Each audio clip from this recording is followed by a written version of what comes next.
Bonjour et bienvenue sur mon jardin dans les Landes. Alors aujourd'hui je vais vous montrer les deux façons que j'utilise pour semer les hippomées ou volubilis, ces petites plantes grimpantes annuelles.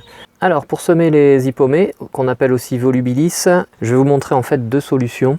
La première c'est celle-ci, ça va être un semis en godet directement. Et puis après ce semis en godet, je vais vous montrer aussi comment je sème en pleine terre directement en poquet. Et donc pour semer en godet, c'est très simple, j'ai des godets, j'ai des graines d'hippomée et du terreau. Voilà, c'est un terreau universel. J'ai rajouté un petit peu d'engrais organique, même si normalement pour un semis on n'est pas obligé de le faire. L'engrais ne va pas être forcément assimilable aussitôt, et donc plus tard, quand les jeunes plantes vont démarrer, eh bien, elles auront un petit peu de nourriture qu'elles vont consommer. Voilà. Donc là, je remplis les godets, tout simplement. Le mélange terreux est relativement humide, et puis vous allez voir, la graine d'hippomée, c'est relativement gros. Donc c'est pour ça que je n'ai pas besoin forcément de tamiser, comme on peut voir dans certaines de mes vidéos où je tamise le terreau, parce que les graines sont plus fines et que ça pourrait les gêner au moment de la germination. Voilà.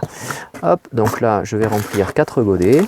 Donc pour l'hippomée, on a affaire à une plante annuelle, comme c'est noté ici, et la période de semis se situe entre le mois de mars et le mois de juin.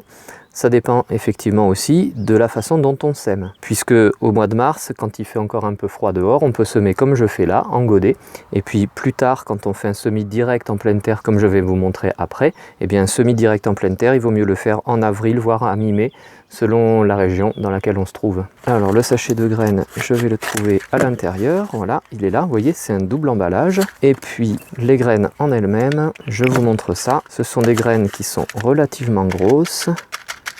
Voilà, ça donne ça, la graine d'hippomée. Voilà, et donc là ce que je vais faire, c'est que je vais semer, en fait c'est comme si je faisais des pokés, là aussi, je vais mettre 3 graines par godet, parce qu'on ne sait jamais, peut-être qu'une des 3 ne germera pas. Voilà, tout simplement, je dépose tranquillement et délicatement sur le terreau, comme ça. Alors je pourrais très bien faire tomber ici, comme ça. Voilà, une graine, puis une autre, et enfin une.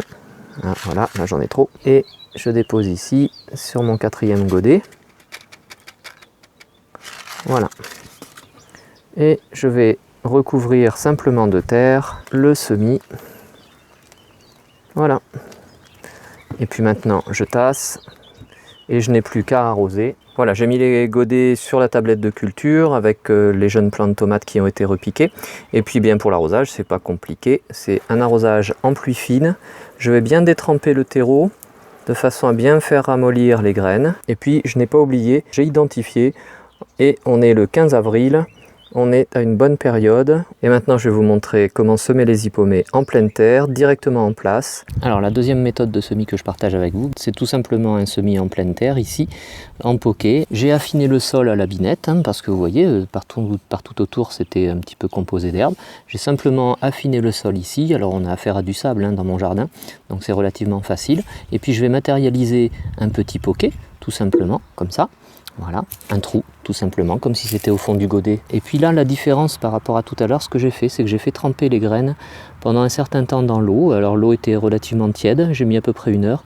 Et alors ça permet de ramollir, vous voyez les graines elles sont au fond, ça permet de ramollir donc l'enveloppe externe de la graine, les téguments, mais en même temps ça permet aussi de savoir quand on verse les graines dans l'eau comme ça, c'est que celles qui flottent à la surface, eh bien en principe elles sont pas viables. Alors là c'est pas le cas, il n'y en a pas, j'ai pas dû en enlever, donc normalement elles devraient être bonnes. Voilà. Et puis pour le semis, eh bien tout simplement j'enlève l'eau et je récupère les graines. Voilà, et ici je vais verser donc 3 graines dans ce poquet, tout simplement, comme dans le godet tout à l'heure. Alors je les répartis s'il faut. Et puis maintenant, je recouvre le poquet et je tasse, tout simplement. Et à la période où on est maintenant, ça devrait démarrer relativement rapidement. Et pour finir, j'arrose bien. Je détrempe là encore pour maintenir tout ça bien humide, de façon à ce que la graine ramollisse et qu'elle germe rapidement maintenant. Et l'idée, c'est donc que ces graines germent ici, poussent, se développent et viennent ici courir le long de ce fil de fer pour garnir ce panneau de bois qui a été fait en clôture. Si cette vidéo vous a plu, n'hésitez pas à liker comme d'habitude en mettant un petit pouce bleu vers le haut. Si ce n'est pas déjà le cas, vous pouvez vous abonner. N'oubliez pas de cliquer sur la cloche des notifications pour recevoir les prochaines vidéos que je vais publier. Et puis je vous remercie d'être passé me voir, ça fait toujours plaisir. Et à bientôt sur mon jardin dans les Landes. Au revoir.